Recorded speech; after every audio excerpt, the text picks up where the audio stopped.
Indian history में दो मुस्लिम ruler ऐसे हुए हैं जिन्होंने लगभग 50 साल तक हुकूमत किया है और उनकी हुकूमत भारत के बहुत बड़े हिस्से पर थी। वो दोनों हुक्मरान मुसलमान थे। पहला नाम है मुग़ल बादशाह अकबर का और दूसरा नाम है मुग़ल बादशाह औरंगज़ेब का। इन दोनों ने भारत पर 50-50 साल हुकूमत किया। अकबर की हुकूमत का एरिया लगभग 10 लाख स्क्वायर किलोमीटर था। औरंगज़ेब की हुकूमत का एरिया 40 लाख स्क्वायर किलोमीटर था। अभी भारत का एरिया लगभग 33 लाख स्क्वायर किलोमीटर के आसपास है। औरंगज़ेब की हुकूमत का एरिया भारत के एरिया से 7 लाख स्क्वायर किलोमीटर ज़्यादा था।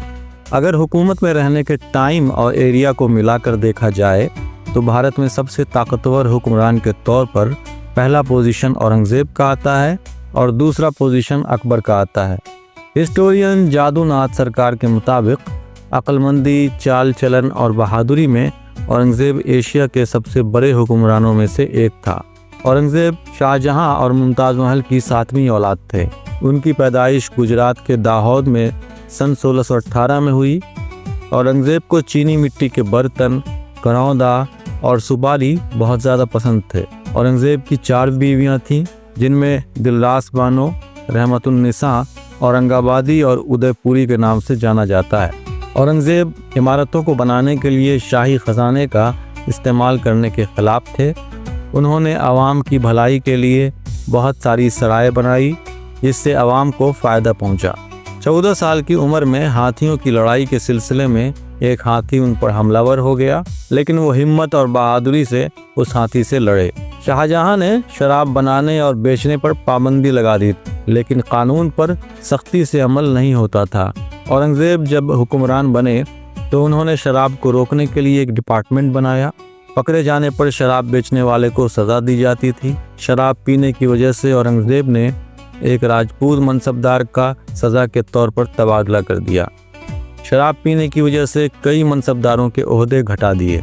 औरंगज़ेब ने एक डिक्शनरी तैयार करवाई ताकि उससे फ़ारसी जानने वालों को हिंदी सीखने में आसानी हो। औरंगज़ेब को कुरान का पूरा इल्म था, अरबी फ़ारसी जानते थे। उन्हें बहुत सारी हिंदी कहावतें याद थीं जो बोलचाल में इस्तेमाल करते थे। अकबर के ज़रिए शुरू किए गए सालगिरह की रस्म को औरंगज़ेब ने बंद कर दिया। उनका ख्याल था कि इस रस्म से छोटे सरदारों को काफ़ी परेशानी होती है।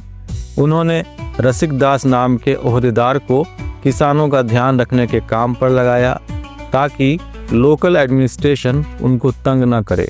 औरंगज़ेब ने सती प्रथा पर पाबंदी लगाई, भांग की खेती और जुआ खेलने पर पाबंदी लगाई। मासिर आलमगीरी के मुताबिक औरंगज़ेब ने फाइनेंस डिपार्टमेंट में हिंदुओं को नौकरी देने पर पाबंदी लगा दी थी। इसकी वजह यह थी कि डिपार्टमेंट में रिश्वत और सूद बहुत आम हो गया था। लेकिन फिर सरकारी काम के लिए लोगों की कमी हो गई और काम में रुकावट आने लगा, तो हिंदुओं की भर्ती फिर से शुरू की गई और उनकी हिस्सेदारी 50% तक तय कर दी गई। इसका मतलब ये था कि 50% हिंदू रहेंगे और 50% मुसलमान रहेंगे। औरंगज़ेब के ज़माने में हिंदू अफसर किसी भी मुग़ल शासक के मुकाबले में सबसे ज़्यादा थे।